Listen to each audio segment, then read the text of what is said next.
Welcome to another Salt City Hoops podcast. This time to talk about the off season. Yes, the off season. We are officially in the off season because the NBA Finals ended yesterday, which means officially, as of today, teams can negotiate with their own free agents. The draft is a couple days away.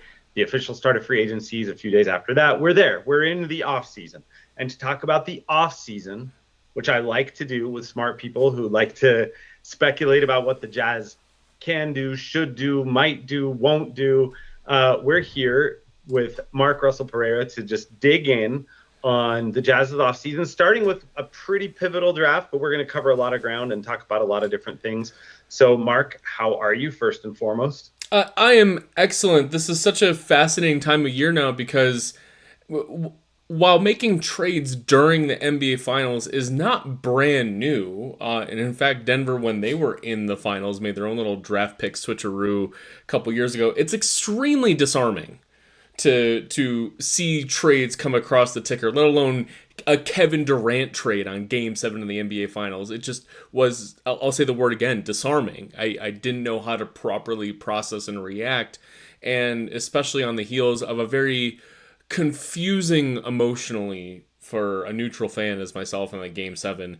Now I'm moving on to, okay, this is the off season and the draft is in a day or two depending on when you're listening to this, and I know NBA GMs have been preparing for months and months and months in this, but as a regular fan who pays way too much attention to the NBA but still just a regular guy with a regular job and 3 kids, I feel a little unprepared to start talking about the draft, but I've done a bunch of research and I have some opinions ready to share about the draft and a little bit beyond the draft, as we'll get into. Yeah.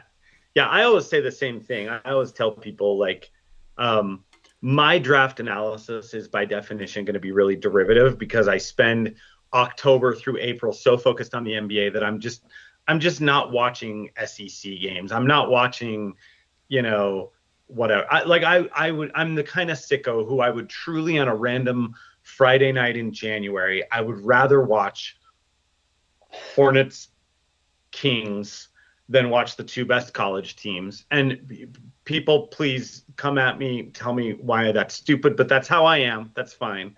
So I get to this part of the year and I kind of have to play catch up a little bit. But obviously, for the Jazz this year, it's, on the one hand, it's kind of easy because they picked 5th. So there's a finite number of players who will be in the mix at 5.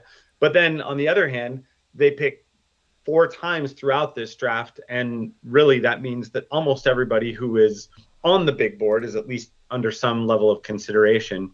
But we can, you made the point, Mark, that it would be silly to dive right into draft analysis without talking about the fun finals we just had. Amazing finals. Unfortunately, ends with a tragic injury, a foreseeable injury. Everybody said, don't play on the calf strain. Tyrese Halliburton. He did. He knew the risks. He knew that his team was 1 win away from throwing a parade, so he decided to throw caution to the wind. And then sure enough, he tears his ACL just like Kevin Durant did when he tried to play through a calf strain in a finals game. And now he'll miss, probably all, if not most, definitely most, and probably all of next season. But just overall, your impressions on the finals. So I was a very loud person who predicted Pacers in 6. I was one of the very few people who came out and said, this team is prepared for the Thunder strength of swarming defense and turnover forcing defense. I felt that the Indiana does the things that Oklahoma City couldn't take advantage of.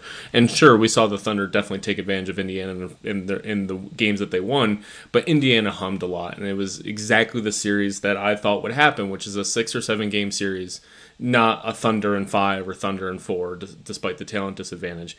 And just going into a Game 7 where, yeah, I had a little bravado, like, haha, see, I was right, but mostly it was like, look, we got a Game 7 in the NBA Finals.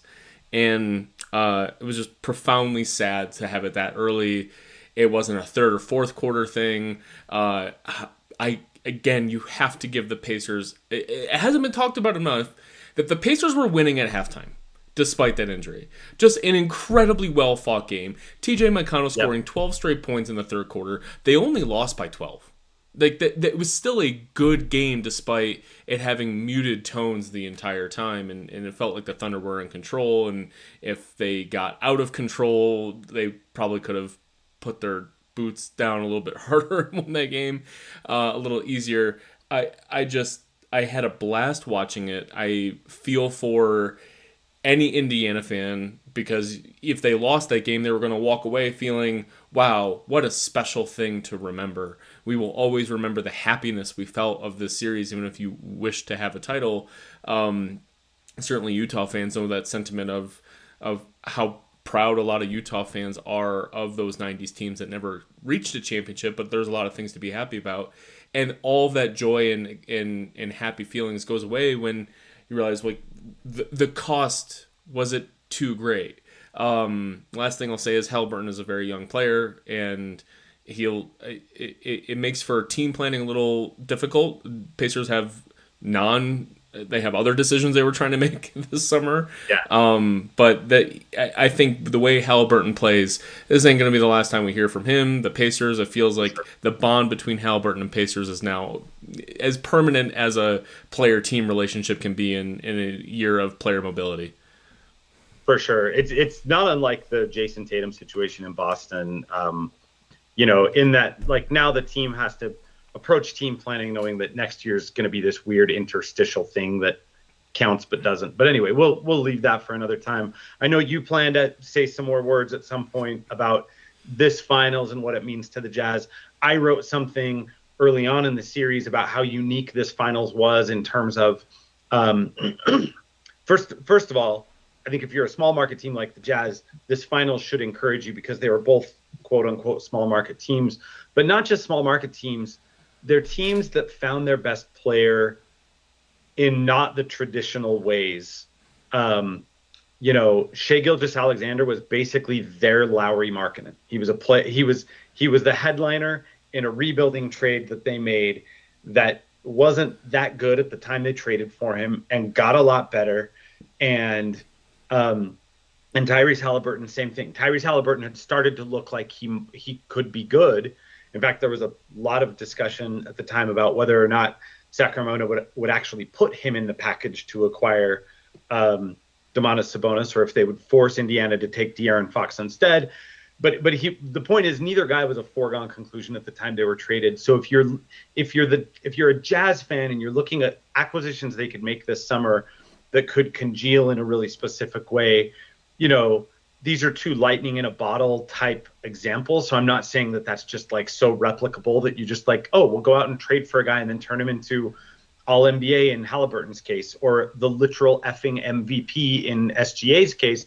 But it is kind of fun to see teams kind of get there through a natural team building process, and not just by, either getting LeBron to sign with your franchise or by getting the number one pick in the draft, which it feels like the Jazz may never, ever, ever, ever, ever, ever do. I walk away from it just feeling very, very similarly. I know it's been very disappointing to have, a lottery, like Cody Williams turns into a zero and Keontae George doesn't make the improvements. It feels like Oklahoma City hits on everything they do, but I look more to Indiana. Yes, that is, they were plus 4,000 to win the title before the season. They were not expected to even get past the first round. But as you can see, a lot of this progress isn't linear, and guys like Nembhard and Nesmith and Obi Toppin, who I think finished the series as their second leading scorer. I'll have to double check that, but he was definitely up there coming off the bench as a throw-in from a Knicks trade.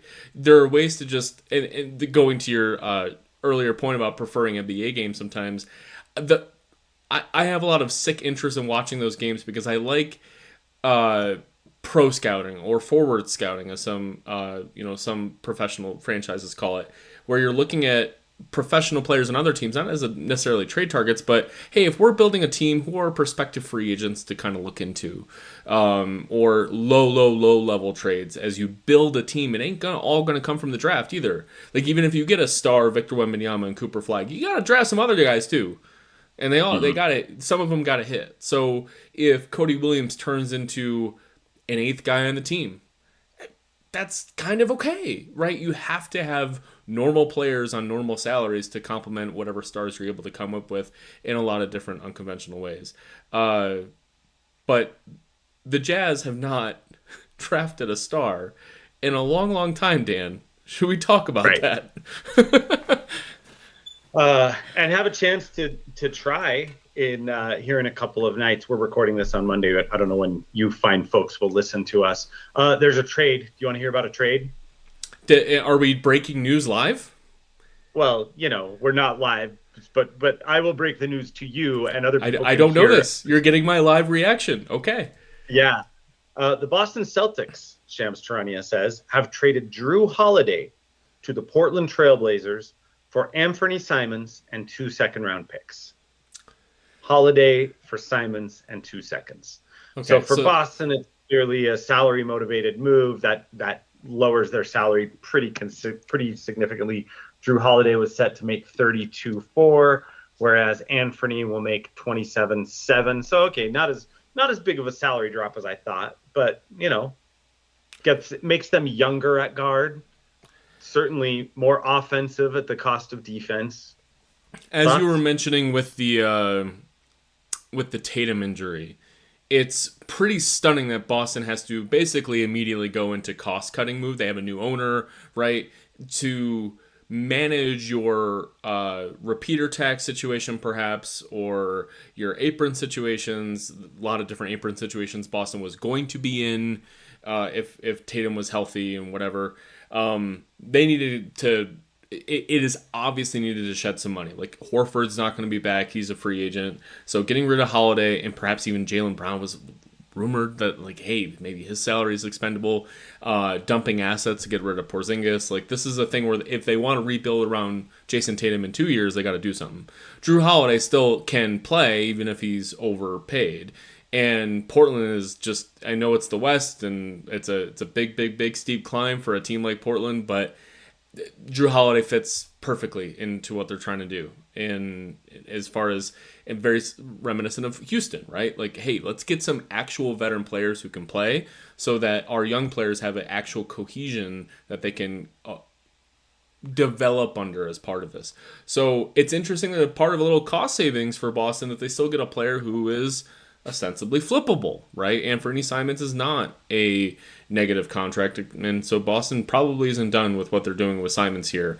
So just like I'm suddenly having again, this is a live reaction. Was Drew Holiday who you're just Portland's already had Drew Holiday. Drew Holiday was on Portland's payroll for 4 days in the fall of 2023, and then famously got rerouted.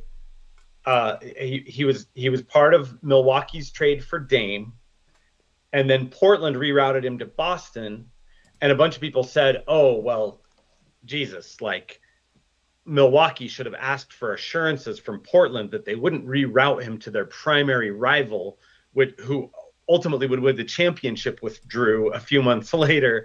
But you can't do that in the end. I mean, you can ask, but the other team can tell you to F off and die, and that's just how the business works. They're not going to tell you, okay, sir, we will only talk to 27 other teams about Drew Holiday and not to 28.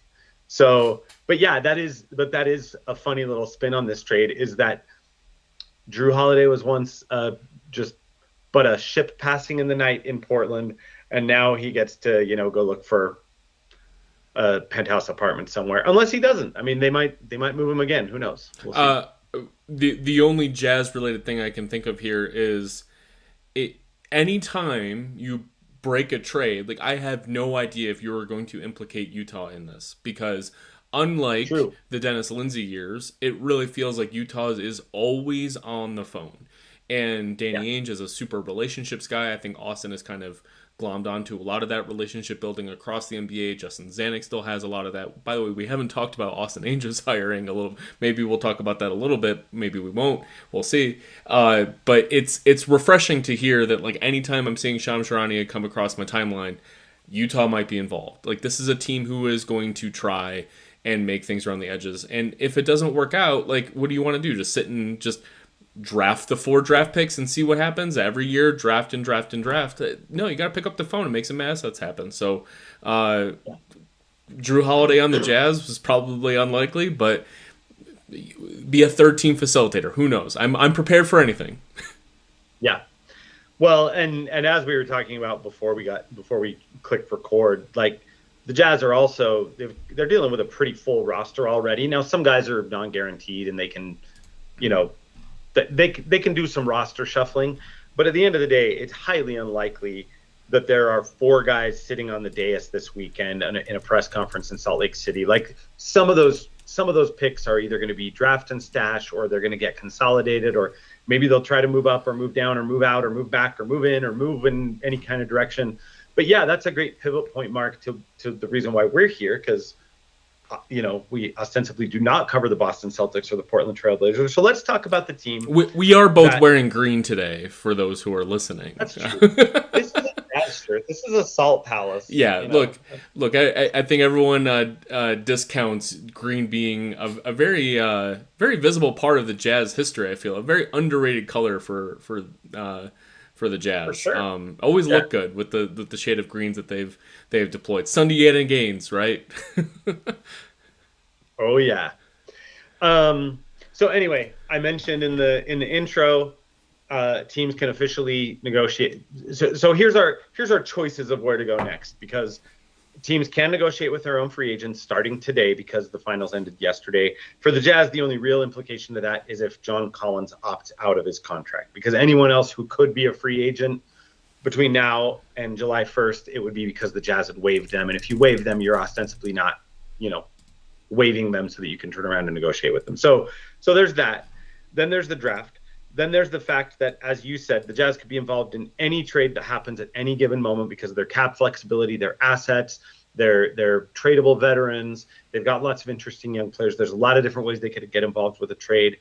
Free agency is a week away, and all of that is converging in the same, calendar 7 days.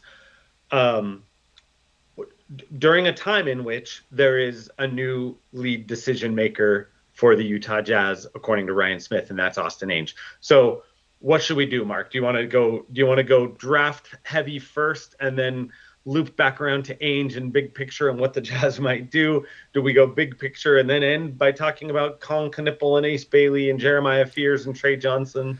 Let's get right into the draft, and if we have time to talk about our brief thoughts on Austin Ainge's hiring, we can get to that. I think at the end of the day, I don't think Austin Ainge's hiring is too impactful. Whereas he's obviously the lead decision maker that's impactful in a different way, but it doesn't change the Jazz nexus as opposed to what if I was listening to this, I would care about who's available and what do Dan and Mark think about who is available at 5, or would they trade up and those sorts of things, especially because the Jazz don't have a ton of pending free agent decisions to talk about, as you mentioned. Let's get right into the draft. And I forgot, this is not me trying to convince you to talk about something other than the draft, but I forgot to mention that also they can announce a new extension with Walker Kessler next Monday afternoon, evening, while I will be in a work event. By the way, I'm a little salty about the fact that I got roped into this event that just happens to fall at the start of free agency and the extension window, which I know #first world problems. I'll get over it. So draft. The Jazz's first round picks are 5 and 21. Those are good picks. They're not great picks. The lottery gods were mad at the Jazz for something. They fell from the worst record. They wound up with the most likely singular outcome, which was the 5th pick. We kind of know who could be in the mix. We know that Cooper Flagg and Dylan Harper will not be available at 5. VJ Edgecombe probably won't, but the next tier after the top 2 is VJ, Ace Bailey, Con Knippel, Jeremiah Fears, Kamen Maluak, and I'm missing one, Trey Johnson. So that's kind of the next tier. Probably one of those 6 guys I just named is going to be putting on a Jazz hat as he walks across the stage on Wednesday night. 21, I think, is also a good pick. I'm a little less educated about players in that range, just because again, I'm an NBA guy and I don't spend as much time on college. But the chances that someone interesting is available at 21, it would not take a lightning strike for like Cedric Coward or Drake Powell or someone that's really interesting to be on the board at 21. Um, who are you in your best case scenario out of that tier? Like, who's the guy that you just hope the Jazz find a way to add him? Maybe out of fear that if it's not him, it will be one of the other guys that you're less excited about. We'll talk about that too. So the last time we spoke and our dear listeners or watchers heard us, we immediately, this was the post lottery podcast where we were like thinking, oh no, the Jazz are fifth. Well, we got to find a way to get up, get up to third, or because it really felt like even the Spurs were not going to get out of second, and that's all the rumors. A few weeks later, that's still true. They're not moving out of two. Even in a Giannis related trade. And so I think the immediate reaction was just, well, with the Sixers at 3, they're a win now team. The Jazz should try to move up to 3 and get their pick of the litter. And we analyzed prior trades that teams have done to move up a couple spots, including the Jazz themselves to get Darren Williams. And then when I started looking at the players, I frankly came out of this review thinking, I love them all. I truly do not have a preference among. I think they all have incredibly high ceilings. They have a couple glaring weaknesses. I see all-star potential out of all of those dudes. That is not just me thinking too optimistically in a time of the Jazz not getting Cooper Flag, but I'm hearing about the weaknesses for all these guys, and I just kind of got over them. Like, for one, I was the most negative about Concanoopel in Canoopel. I'm going to try to pronounce that correctly once by the end of this podcast. And Knipple. There we go. All right. I said it wrong twice in a row, and then I figured it out. And I think he has the lowest ceiling out of all of the guys you mentioned. But I'd be fine, man, with him on the team. I think his skills are going to translate to the NBA just fine as far as what he does well. I think his physical skills are just not there, and I love posting the clip of him falling down while dribbling, because he does fall down while dribbling way too often. I think like just dribbling in a straight line or doing one crossover, he falls down. And I think that's just insulting to like the kind of player that I want the Jazz to add. But he's a movement shooter who can fit in any lineup, and he's going to be a C+ defender maybe. Like there's ways with his size that you can turn him into some sort of herky-jerky slow motion playmaker, like another white American guy the Jazz drafted in Gordon Hayward. So there's ways that Knipple I'm going to get excited about and be fine. Ace Bailey has slipped because of, he's denying workouts and he's kind of a weird Mercurial personality. I think adding Mercurial personalities to Salt Lake City doesn't have the longest history of success, because does he want the stars to be brighter someday? That's the only thing that I feel weird about Ace Bailey, but I don't care about him denying workouts or whatever. I'm watching what he does. I think he's awesome. Yeah, he's inefficient, but he was playing for a dump Rutgers team, and I don't think anyone was really trying too hard. He's exactly the kind of player that in the right environment, you put him in the NBA, around a bunch of people who are better than him, could very much turn out to be great. I think the player who I don't know if he's the best. I don't have an opinion if he's the best player among these guys. But the player that had me doing like, this is great. Just constant feeling of excitement was Jeremiah Fears. And it's everything he does with the basketball is violent, but it's not out of control. He has an amazingly controlled handle, but not in like the Kyrie Irving kind of keep you on your toes, whatever. He's constantly violent and fast with it. He's doing in and out dribbles in the middle of the paint with 4 people surrounding him. But then he also has a deceleration ability. He's doing all sorts of magic with the basketball with nobody around him. His team just was not very good. And so I just see this. He was a 17-year-old freshman. He's super young. He's got all these flaws with turnovers and shooting. I want to put a pin in the shooting though for a minute. I just see a point guard at 180 pounds, and I say put him on a professional basketball team. This guy's got absolute A level handling and violence that I want to add to a team. And I'm not drafting for a position here, but he will make a lot of players in Utah look really good. He's an or I think even an 87% free throw shooter. He's gonna shoot the three passably at the NBA level. I have just no concerns about that. As opposed to a guy like Isaiah Collier that kind of, he didn't shoot free throws well either. It's a natural correlation in the NBA. I'm not sure if Fears is my 5th rated prospect on the board or whatever. And I am honest that anyone the Jazz draft in this range, unless it's some wild surprise, which will be a wild surprise for a reason, I like all these guys. Fears would make me go, all right, now we're cooking. I don't know. I just like the guy a lot. Okay, that's good to hear for a couple of reasons. The first reason being, I think the Jazz are very high on him. I think he is in the mix, and not just like in a trade down scenario, because I know that like one of the I think it's Ringer has him like 19th on the big board. Someone else has him 9th. Like he does on the surface. If you only believe and big real boards, quickly, I was looking at the big board before this. For the Athletic, Sam Vecini has him going to the Jazz at 5, but he has him rated like 17th or 18th on his board. Gavoni has him 11th. So, this is like what the 4th top 5 pick that the Jazz will ever make in their franchise history, at least in their Utah history. Coming away with a guy who doesn't crack top 5 on most big boards makes me feel some kind of way. So does drafting a 6'2" guard who hasn't shot the ball well. I get your point about free throw percentages. But yet I hear other people's excitement about Fears, including like people who will help make the decision on Wednesday night.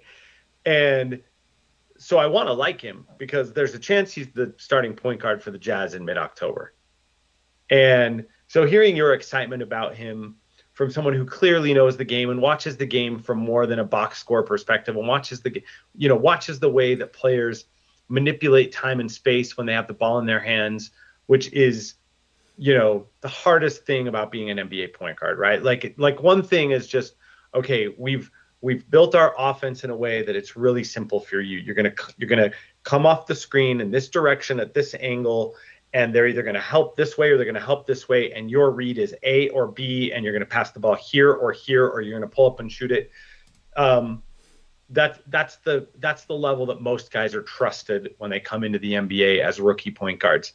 If you're telling me that Jeremiah Fears has this sort of bag of moves and accelerations and decelerations and tricky, herky-jerky, like that does excite me. Because I do think that there are front office elements who might have him as high as anyone who could reasonably be available at 5. Now, obviously that doesn't mean that anybody in the front office has him rated higher than, Cooper or Dylan Harper. And then again, VJ Edgecombe, we'll talk about VJ more, I'm sure. Like VJ, I think at this point is probably a consensus 3 or 4. I don't think he makes it to the Jazz. I don't know how many Jazz people have Jeremiah rated higher or lower than VJ, higher or lower than Trey, but I think that's kind of the trajectory. And I do know that he has some big fans. So being told by you that the Jeremiah Fears experience would enrich our lives helps me with that possible outcome. Okay. Yeah. So there's a few things that if I have the strongest opinions on Fears, I want to kind of coalesce some of my thoughts here. So when a player is extremely fast, the number one thing you're looking for is like, how out of control is this guy? Right. I think of Utah Jazz legend Emmanuel Mudiay, like extremely fast, had pretty good handle, and by the time he's at the rim, he's out of control. And he also never ever shot the ball well, right? So like there's okay, so you're thinking Manuel Mudiay had some talent. Like there's a reason a guy like him goes in the lottery, and he totally flamed out. Difference with Fears. Fears is almost always in control. It's incredible how much the ball sticks to his hand, and when he's going to the rim, he's a slight player. Doesn't have a lot of bulk, and perhaps might not ever, but he is never just wild. Going never strong. I want to avoid those words when we're talking about players here, but his ability to be in control at the speed and the handle he has takes all of my Moutier concerns out. I'm really impressed by that. When I think about players who play really fast and have this great handle, that's a lottery player. Okay, what just makes my eyebrows raise is when you see him use deceleration. It shows that when you said manipulate time and space, it's he is really figuring out what can I get away with in here, and because he's a one-man show at Oklahoma, and he's figuring out I got to get to the rim somehow. So it's not just constant careening to the rim. This is a guy who really understands how to be a point guard with very entry level passing skills, right? So the issues that you're gonna see are if he needs to make a kick out when he gets in trouble, it takes him a minute to think. He is not a reactionary passer. I think Kniple's a better passer. There are definitely better passers in this draft. I think this is a player you build a ceiling towards, though. So Fears is going to have a lower floor, and this might not work out. But if you add skills to this, coachable skills, you have a much higher ceiling player that gets me excited about these things. The shooting is like you look at some of these. He's a 28% 3-point shooter in college. You look at some of the shots that he's taking. He's taking some wild Jordan Clarkson-ass shots, man. And it's not necessarily only because it just never felt superhero ball-y all the time. It felt like I'm the guy taking these. It didn't even feel Keontae Georgie in his Baylor tape. It just felt like Jeremiah Fears is just the guy in college doing the things. I'm just excited about his ball handling, and he does have good pick and roll passing. He's just like if he gets stuck, sometimes he doesn't understand where he is on the court once he stops. But I think his pick and roll passing is great. He's a point guard. I think it's all going to be good. And he just does violence with the basketball. That is not just like, oh, he's crafty and he's got a good handle. His dribbling is violent and quick, and he makes his dribble decisions fast. And combine that with some deceleration and advanced interior awareness, I'm excited. And the floor is definitely lower than some of these other guys. Well, again, what's encouraging there,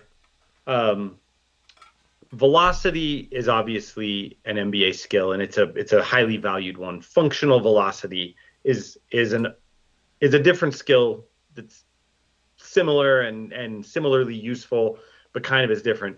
The thing that I think you're saying here is that he has those things, but that he also has the mental velocity.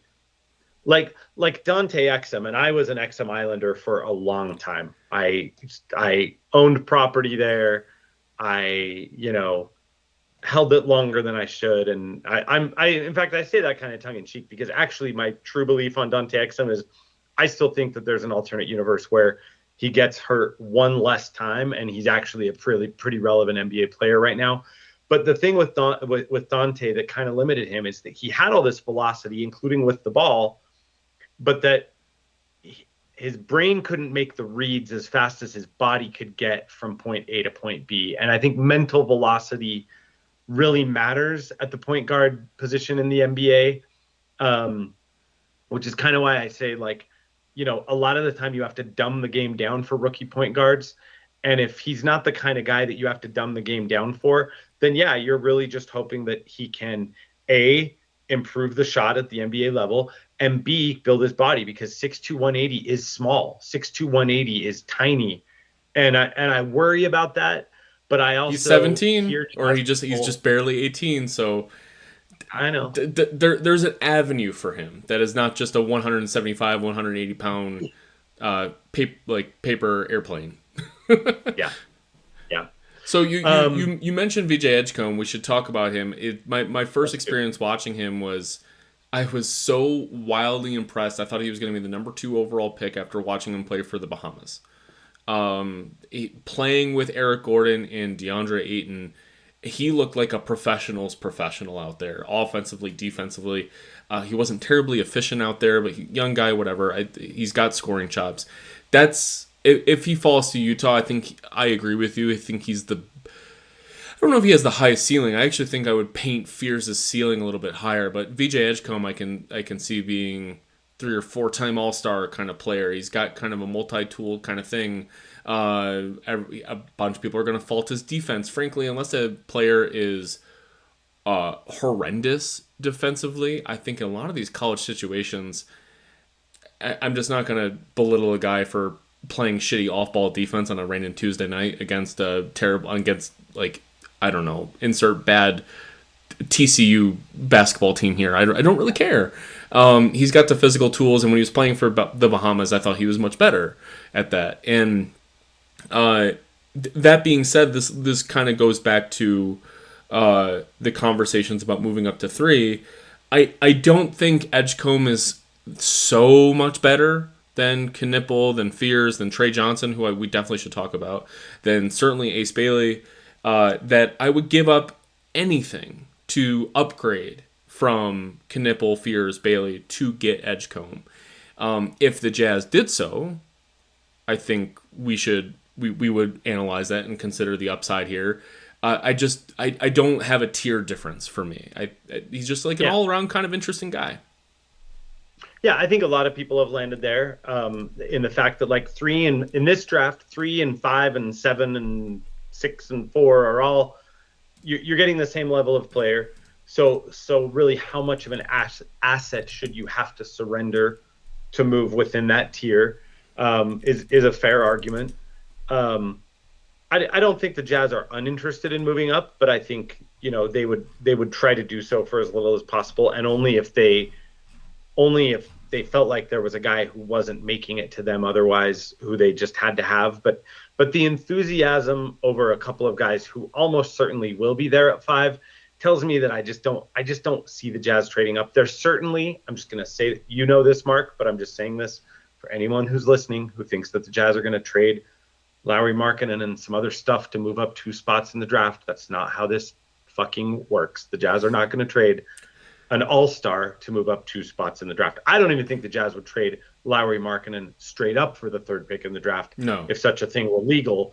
But that's a separate debate.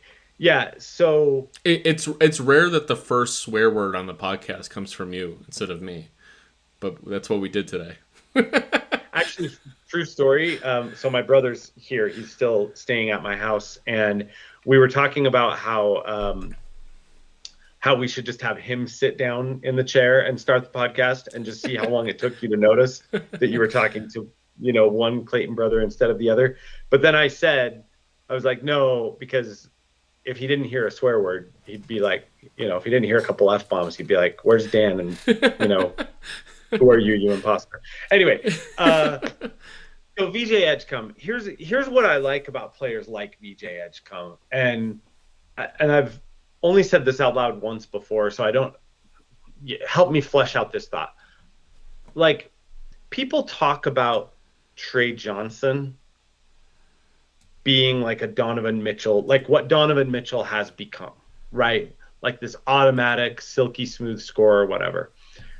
People forget that was not Donovan Mitchell's profile in the draft. Donovan Mitchell's profile in the draft sounded a lot like VJ Edgecombe. Smaller shooting guard, all around player, long wingspan, defends well. Not sure if he can be a primary scorer, but blah, blah, blah. And then Donovan Mitchell gets to the league, and obviously he arrives at a really unique situation in that he arrived at a team that still wanted to be competitive, but didn't have a guy who could take 25 shots a night. So they were like, I don't know, you're taking 25 shots a night. And that's how Donovan Mitchell happened.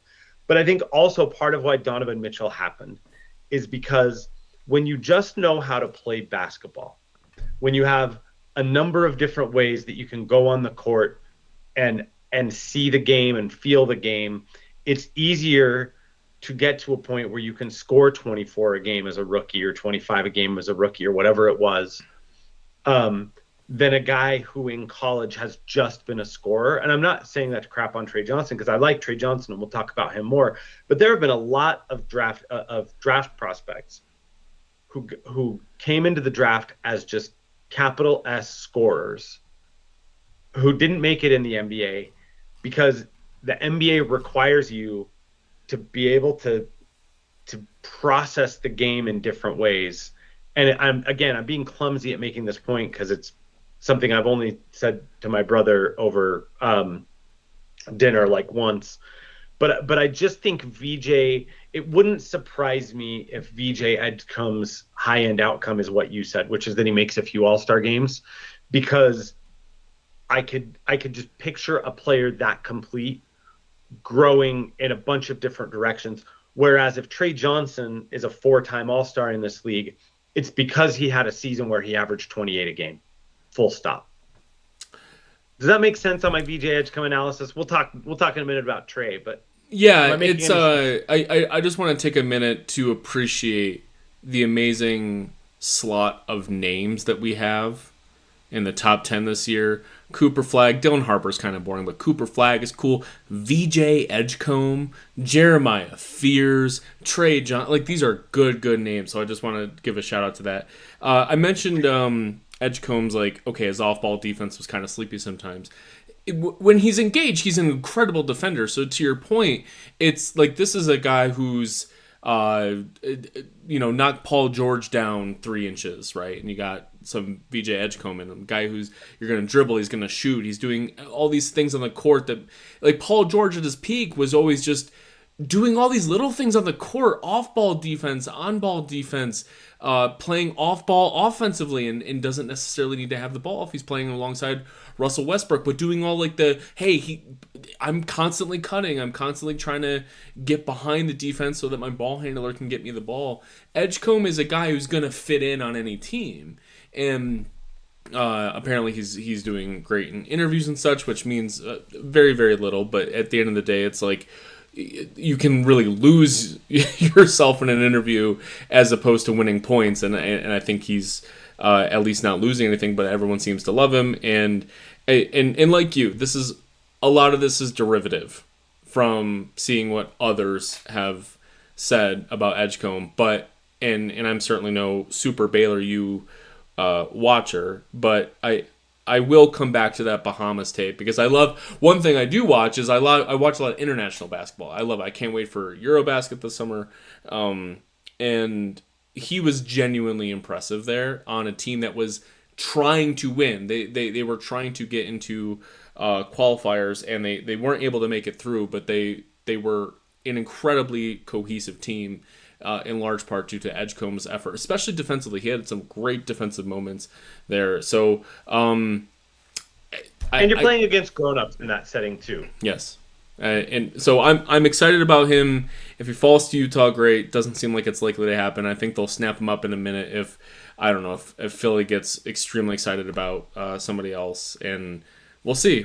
I just can't believe the Jazz have fallen all the way to 5th, and think about what we have to wait for, because it's just another area where it's like, okay, we didn't get Cooper Flagg, okay, we didn't get Dylan Harper, but we can't even get the best of the rest. But again, I'm excited about everyone we got left. Before we get to Trey Johnson, I did have a little I mentioned my brief feelings on Knipple. Do you have any strong thoughts here or there on adding just a strangely named gentleman? Again, another great name, but a good name to Utah. The best nickname I've heard for Kung Knipple, and I legitimately don't know who coined this. If you were the first person who's not you, Mark Pereira, but if a listener out there was the person who came up with this and said this the first time, please DM me or at me so I can give you the proper credit in front of the world. Husky Hornacek is the name that I've heard for him. So I was thinking before before we got on the phone here that my excitement for Knipple is muted by the fact that I feel like he tops out as Jeff Hornacek. And that's a great player who had a good career, definitely some Utah connections there. But it just doesn't scream like, oh yeah, this is how the Jazz become great again. This just feels like good player to have. So a Husky Hornacek, I don't know if the Husky part of that makes me feel better or not. Hey, if you think about those Bulls series in the 90s when um, Russell had to guard MJ, which meant that Stockton and Hornacek took turns guarding Scottie Pippen. And, having a huskier version of Hornacek in that series might have actually been useful to body up against Scottie. But anyway, I digress. Yeah, I think I feel the same way. Again, I like guys. What I like about Knipple is the fact that, like I just said about VJ, I don't think he's just a shooter. I think that if Knipple is starting on a finals team in 2032, I could picture it being because he's lights out Kyle Korver running off of pin downs. I could also picture it being because he's just kind of this utility knife guy. I think he's smart. He's defended well enough at Duke. We've seen him at Duke in kind of a shot creator role, not just a shot maker. That's interesting to me. Directionally, at every level, people have said about him, like, well, yeah, but against the next level, he's just not going to be able to. He doesn't have the athleticism to, keep doing what he's doing, at the next level, and then he'll go, from high school, he went to kind of the All-American game and did it, kept doing it, and then he went to, college, went to school and kept doing it. Then Cooper Flagg missed some games, and he was the number one option in the ACC tournament, and he kept doing it. So I'm less worried about him just being a total no-show at the NBA level, where it's like, oh shit, all these guys are bigger and faster than I'm used to, and now none of my, like, he's not going to be Jason Capono. I think he's going to have like some relevance. Korver is stunningly not like Korver is not a bad comp. He's I think a little bit shorter than him. But one thing I think is the most underrated thing about Korver, and he obviously developed into this sort of player after Creighton and Philadelphia. I think back very fondly to Korver's Atlanta days when he was averaging almost 3 assists a game. That offense was great. Obviously, there was a lot of system buckets in there, and the way Knipple handles the ball and does passing is going to be wildly different than Korver, kind of doing system things alongside, Millsap and Horford and Jeff Teague and everything.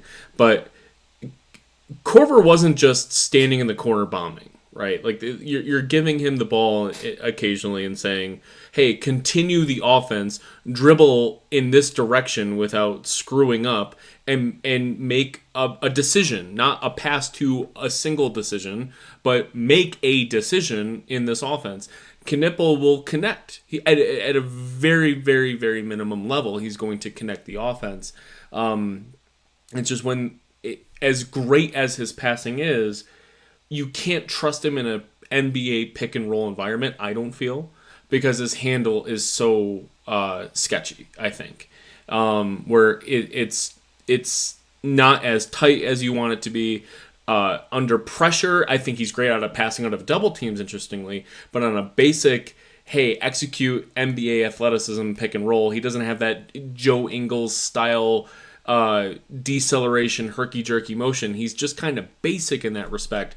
But I would love to see him as just like a guy you're comfortable having out there, because he's not going to make bad decisions with the basketball, and in fact can make some advanced ones if he gets in a tight spot. So, and defensively he is what he is. I don't think he's ever going to be awful, but he could be very awful. But I don't think he's got the motor to not be. I think he's got the motor enough to be fine. It just something doesn't pass the smell test with me. But if Jazz draft him, it'll be smelling a little rosier, I think. Fair enough. We kind of covered Trey Johnson tangentially while we were talking about other people. Like I said, I think I think the Jazz are high on Trey too. Um, it's not hard to see his path to stardom in the NBA. If if Trey Johnson reaches the All NBA level, it will be because he's scoring 28, 29, 30 a game. Um, you hear the Harden comp a lot. I'm not sure he has Harden's bag, at least as of today, but he has. The point is that he can both make and create shots, and that's unique to do that at that level. Um, the reasons why I would be nervous is the wrong word, because again, he might be the pick, and if he's the pick, then hope he's great. Um, similar to how what bothers me about fears is the quote unquote archetype, and I say this knowing full well that that's a lazy way to do draft analysis. That's a lazy way for a guy like me to ignore college basketball all year and then in May go, oh shoot, I better find out what these guys can do and analyze them through the lens of archetypes. But if you look at 6'4" score first guards who do very little else, that's probably the most abundant and least valuable archetype in the NBA. You can swing a dead cat and you can hit 12 of those guys. One of them just got traded to Boston. Like if we are going to acknowledge that he might be James Harden, we have to acknowledge that he might just also be Anthony Simons, which is a good player. Like Anthony Simons is a good outcome for Trey Johnson because it means he's going to be in the league for 12 years.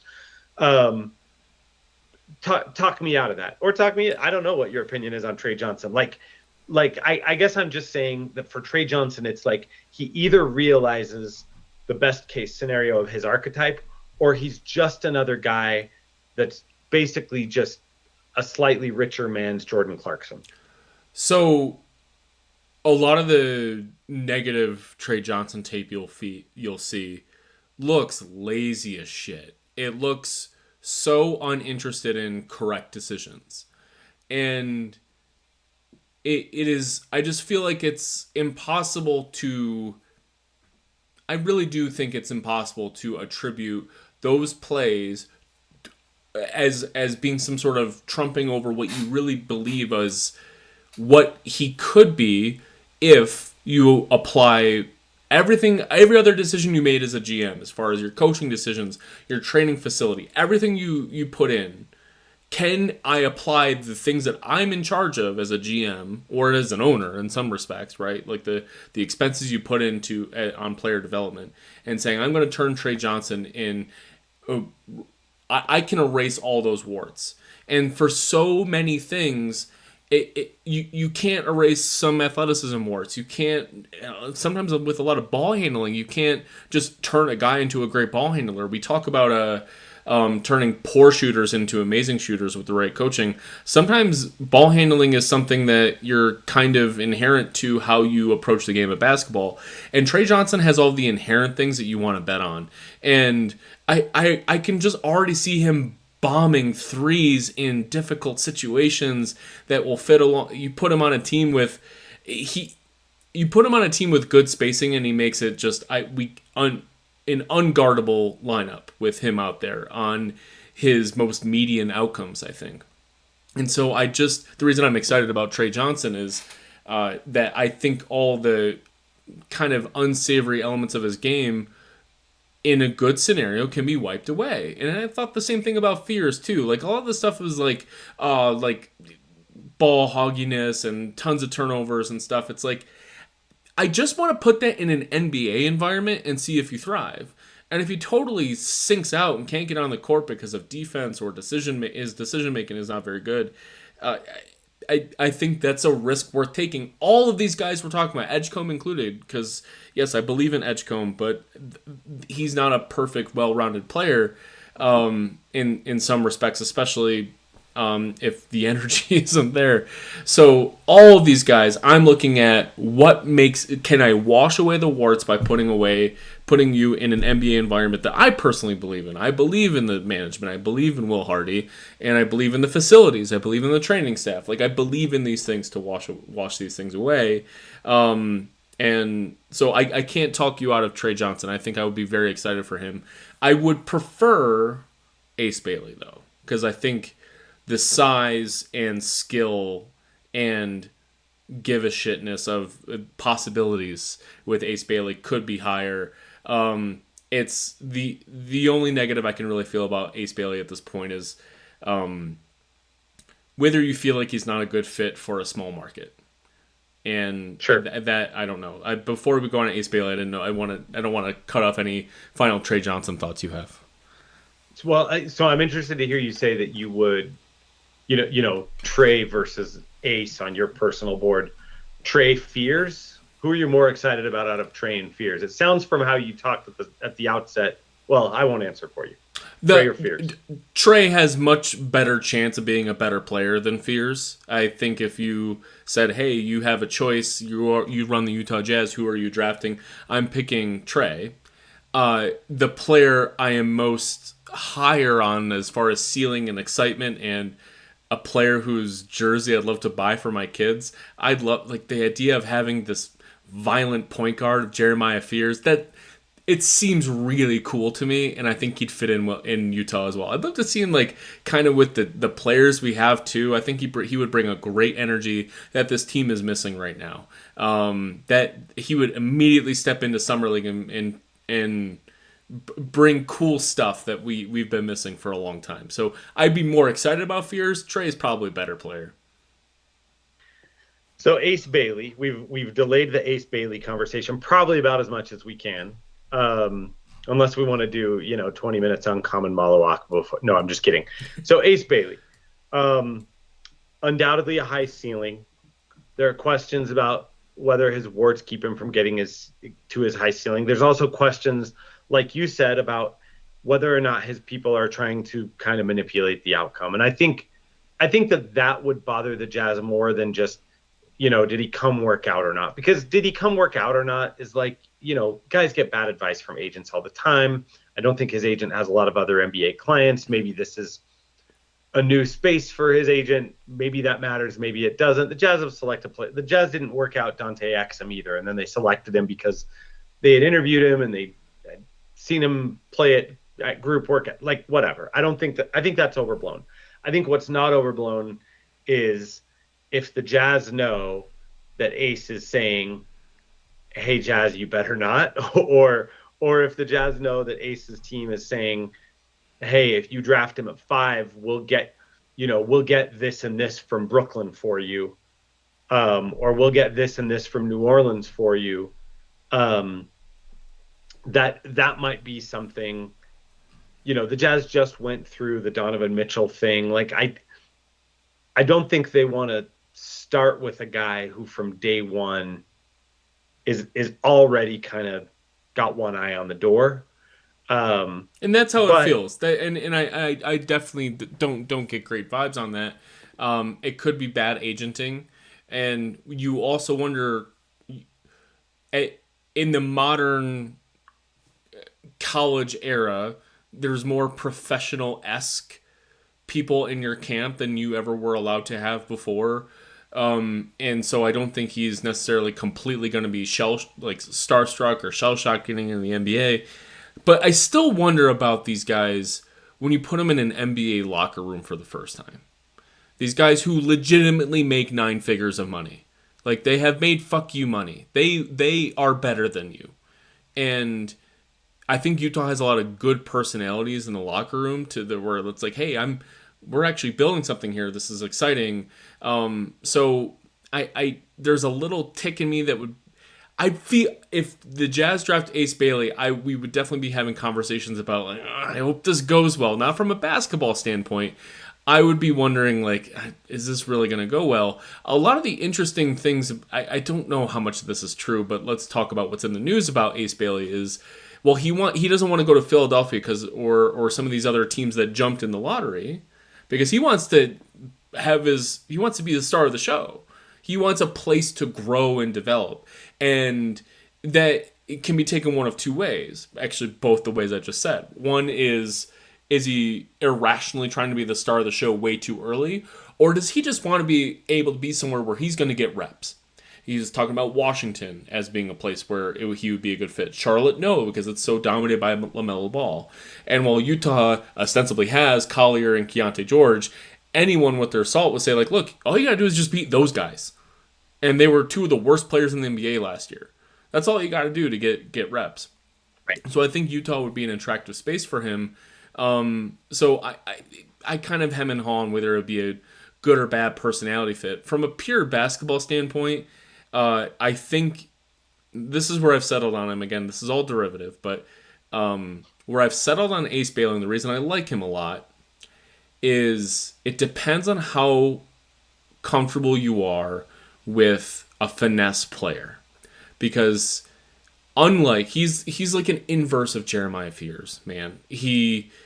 Is he's not a slow player, but he's not a violent player, and unless he's got like a wide open lane or something like that, he's not really leveraging his size and athleticism to impose his will, but instead he's using his size and athleticism to be just better than the guy in front of him in more finesse type ways. And I just love his size better than Trey Johnson. He's more of an actual wing instead of a pretend wing, and that excites me as far as his ceiling is a little bit higher. I just think he's going to have a career that might end up blooming a little early, a little fast, but maybe not getting to the absolute peaks that I think Trey Johnson, VJ Edgecombe, and Jeremiah Fears all have. I think even higher ceilings than him, believe it or not. But I think he's gonna be a productive player right away. Yeah, I mean, I think he's going to be an interesting player right away for sure. I think he could step into certain situations and automatically be taking 18 shots a night from his first month as a professional basketball player, and it seems like that's important to him. I also think Ace Bailey could be really important to just how the top, let's call it five because that's where the Jazz are picking, but really how the top 6 to 8 picks play out, because I do think that he would be a trade up target for, Washington is 6, New Orleans is 7, Brooklyn is 8, Toronto is 9. Like, if someone trades up into Philly's third spot or Charlotte's fourth spot, I think Philly's third spot is probably more available. But if someone trades up, there's a chance it'll be for Ace. And if Ace is the third pick instead of VJ Edgecombe, then that starts to really change the way that the board could shake out for Utah. And because then Charlotte, who is said to love Con Knipple and VJ Edgecombe, now they have a tough choice to make, whereas before they didn't have a tough choice to make. So I do think that is a pivot point if that pick moves. Even if that pick doesn't move, I mean, who really knows what Philly's thinking? Philly's, another team that's in a weird spot because their wagon is hitched to a best player who is phenomenal when he plays, and just you also can't rely on him for shit. So I think Ace Bailey will be really important in how this draft unfolds, and I think he'll be really interesting to watch as a young player in this league too. I will. I'm intrigued about the Jazz flipping with Washington, perhaps to 6. An outcome I would be disappointed in is if the Jazz trade down even further, because I do think after the top 6, the guys like Derek Queen and Murray Boyles and Carter Bryant, Kasparis out of Illinois, right? Like, these are all players with starter potential and very, very, very, very sketchy outlines, if anything, of all-star potential. And even if a lot of these players will end up being better than Fears, being better than Trey Johnson, always a possibility in the NBA draft, of course, I would be disappointed if we didn't come away with one of Knipple, Edgecombe, Trey Johnson, or Ace Bailey. One of those guys has to be a Jazz man, and I'd be interested about all 4 of them. To recap, I would be the most excited about Fears.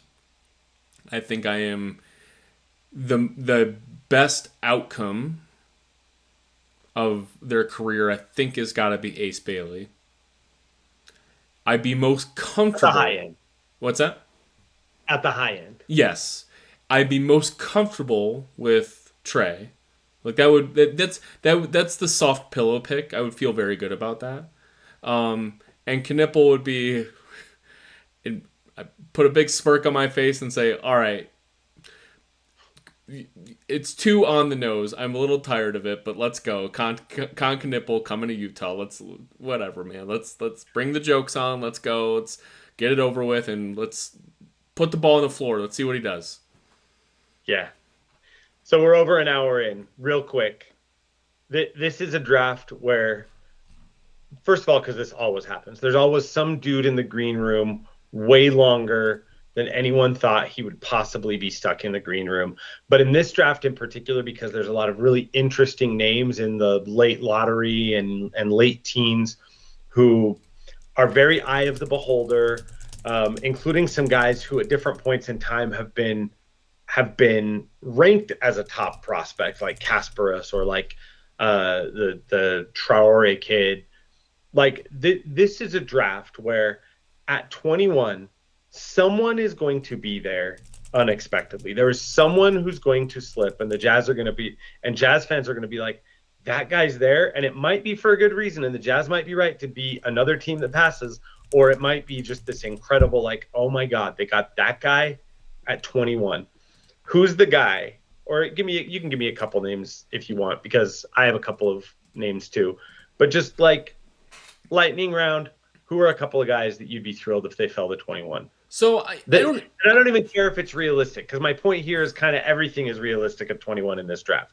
So a player that I think would be in. See, I don't know that if there's going to be a Cam Whitmore type. A surprise is a surprise for a reason. But if I was to say like, hey, this guy slipped, I'd be thrilled. For some reason, a lot of people I see on the internet, draft nicks, whatever, they hate Derek Queen. I love that guy. I think he's great. I think he's going to be Julius Randle. And again, Julius Randle has his faults. Like there's issues with Julius Randle. You get Julius Randle at 21, let's go. I think he's cool. I think he's played well in big moments. Again, the names in this draft are so good. I think he's such a cool guy. I think he works his ass off, and he's downgraded as like a 6'9" center. Okay, I'm going to find a place for him on the court. I think he's definitely someone who could average 17 points a game off the bench.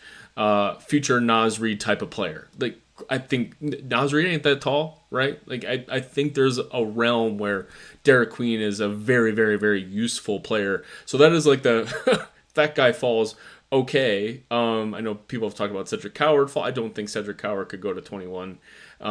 So I think Queen is like my...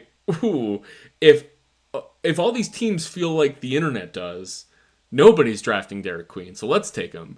But my favorite player that I would love the Jazz to draft is I want Traore. I really, really, really want him. I like the idea of a European guard who's a super, super duper star in his kind of element as a 16-year-old, and then constantly producing at a positive value to his professional teams as a young European point guard. Super young, just turned 19 last month. And he was before, like a year ago, I think he was slated to be a top 3 pick or something like that. Very similar to Isaiah Collier, perhaps. We need point guards. Let's add him. Let's see what happens. Bring it on. I love the idea of his skill. Again, can't shoot, but let's see what happens. He's 19.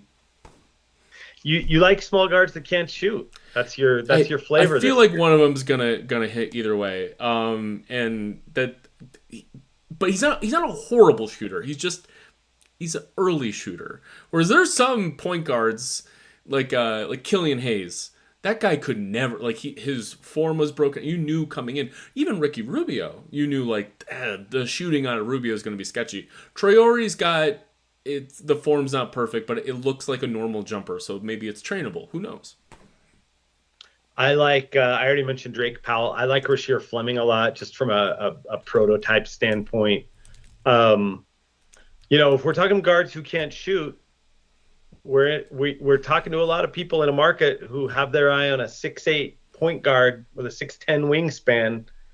Doesn't shoot well, but he's one of the flashiest passers in this draft. I mean, that would be a weird outcome, but there are a couple guys with the last name of Ainge in the Jazz's front office, and another guy with the last name of Smith who owns the team, who might follow BYU basketball a little bit. Mark Pereira. So Igor Demin is again a guy who was perhaps going to be a top 10 pick and then just couldn't shoot. Right, so they kind of slipped him, and he just keeps slipping in a lot of mock drafts, and I think he's very much a target for the Jazz at 21 for very obvious reasons. I I like guards at any size who can really, really, really pass, who can't shoot. Everything about his profile suggests that shooting is a possibility for him. It's not a don't plan on it. It's a possibility. So then you look into the whole thing and you're looking at his BYU tape, and it was just a lot of struggle if he was faced with any sort of athleticism. But I just feel at his size and a lot of his kind of upbringing in the different basketball environments he's played in, you put him on an NBA floor, I think his brain is going to start figuring things out. I think a natural connection is, at least for the first 4 years of his career, early Joe Ingles. Now, no matter how well Joe Ingles' shooting percentage was, Joe Ingles would turn down the widest of open shots. So you can consider Ingles a non-shooter for the first couple years in Utah. Demon's he's in that space, I think. And 6'8", he might be the best passer in the draft. Like, as far as his natural ability to know everything on the court that's happening all at once. You get him at 21, that's where he's already coming in with an A-level skill and an important A-level skill. That means something. And defensively, he was awful at BYU. We'll figure out where we can put a 6'8" guy. I'm sorry. At that size, you're going to find a place to put him, as opposed to a 6' nothing guy. Like 6'8", you'll find a place for him, even if it's not a good space. For sure. And for a lot of those same reasons, I would also take the Kasper Siakoshonis flyer if he were available. Big guard, playmaker. His shooting numbers aren't like Isaiah Collier level bad. They're like lower than you'd want a point guard to be at, but like at 33%, there might be something there. And again, that's another guy who a year ago we thought would be a top 5 prospect, and now he's projecting late lottery, which means it doesn't take that much of a tumble for him to be sitting there. Big fan of him. I see no way he's falling. I just would be disappointed if the Utah traded down and ended up with him. But yeah, 85% free throw. I thought he was going to be a star. I love watching him at Illinois. I think he's got all like he absolutely passes the vibes test. He passes NBA vibes test. This guy is going to be a character in the NBA, I think. I'm going to enjoy watching him. I'm going to enjoy watching him for Team Lithuania.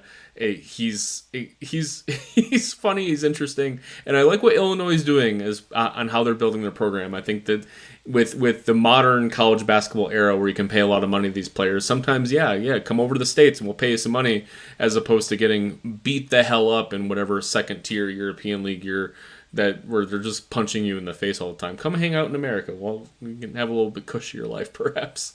Look, I'm excited for the draft because, as I said at the outset, Dan, I don't think there is a Knicks drafting Porzingis situation that I'm going to walk away feeling, oof, I don't like this. It's going to be a very exciting opportunity at 5. Fringes of trading up to 3, probably not. And a very useful player at 21. We're not banking on anything in the second round because of the Jazz roster situation, but hey, you can package up the 43rd pick or whatever. I would put it more likely than not the Jazz don't have the 53rd pick at the end of the draft. But there's a few players at the end of the second round will be kind of interesting, like Nembhard's brothers in the draft, as a 5'11", 10 assist a game point guard. Like, there's some interesting stuff that isn't worth talking about, but the Jazz are going to walk away with the future star of the team, right? Like, I'm not guaranteeing that. I'm saying that as you're building the Jazz going forward, the future star of the team is here. And the Jazz only have 1 draft pick next year, and it's top 8 protected. And based on the kind of comments we're talking about from Austin Ainge this summer, is like, well, there's like the outlines, which is unfathomable. I think this would be unfathomable, but there are the outlines that the Jazz actually wildly end up conveying that pick, which would be so weird because then it would convert to 2 second-round picks. Why not? Like, this feels like converts to what? It doesn't. Oh, that's right. Thank you. It doesn't convert to anything. Yeah. So converts thank to you. cash, 890K in cash. Oh, a mere 890K in cash. Thank you for that correction. I hate to be wrong about what a 7-year protected pick turns into. Thank you, Derek Favors, who hasn't played in the NBA for two. Tony Bradley played minutes in the NBA Finals. I'm surprised Derek Favors or Udoka Azubuike didn't get minutes in the NBA Finals like Tony Bradley did. There's your Udoka Azubuike reference for everyone, and I completely lost my train of thought thinking about Derek Favors and Udoka Azubuike. Oh, the top 8 protected pick next year. So if there is some outlines where the Jazz aren't drafting anybody next year, got to make some impacts right now. And even if you do have just the one pick next year, you got to start building the team. Pick a good player, not pick a good player next year. As we've watched the NBA Finals, you need to build a team. You don't start out with a star player and now all of a sudden every shitty role player you had around is now suddenly good because you have a star player. These things happen over time. So even if you're not drafting a super, like Trey Johnson turns into a very, very, very good player. Okay, like if he turns into an Aaron Gordon quality player, Aaron Gordon drafted 4th overall. If you can draft those quality pieces and their extension doesn't become a max extension, but you're building everything that makes sense, it starts now. They can't fail. That's one thing that I feel strongly about is even if you believe that the Jazz need to end up with an all-star, what would be very disappointing and catastrophic to building this team is if they draft a 0, which is on the table for Edgecombe, for Fears, for Trey Johnson, for Knipple. There are non-NBA outcomes for all of those players. Sure. But let the luck, that'll be more of a luck thing. I'm pretty excited about the outcomes for all 4 of them. Yeah. I've written a little bit recently about the question of next year's pick and what that means for the Jazz. I won't belabor the point here other than just to say that I think that Jazz fans maybe over-index the importance of that one asset at the expense of all others, and I don't think the Jazz front office do. I think the Jazz view that as another shot if it's there, and if it's not there, it means stuff has gone right. I also that's think a very good point that we've made a lot on this podcast. If the Jazz are drafting outside of the top 8, it's because it won't be because they're 9th. Right. It'll be because they're 12th, 13th. Like something went really well that is worth building on because of what they drafted this year, right? I think that's I always forget that, and thank you for reminding me of that. And if they convey the 9th pick because Lauri Markkanen got back to all-star level and Trey Johnson was good or Jeremiah Fears was and bad lottery luck, like they have the 7th worst record and 2 crazy teams jump them again, then like okay. Like stuff like that happens. I just think fans have this do or die thing about this one pick, which is why I wrote that article. I also think that there's a universe where you could go negotiate with Oklahoma City today and get that pick back if you gave them something that is a sure asset, because Oklahoma City has to recognize that the most likely possibility is that a 17-win team isn't 11 months away from being a 36-win team and picking 9th. So, and with their current draft pick glut, they could see a reason to say, like, look, Utah's willing to give us a small thing, and it'll make our team planning a little simpler.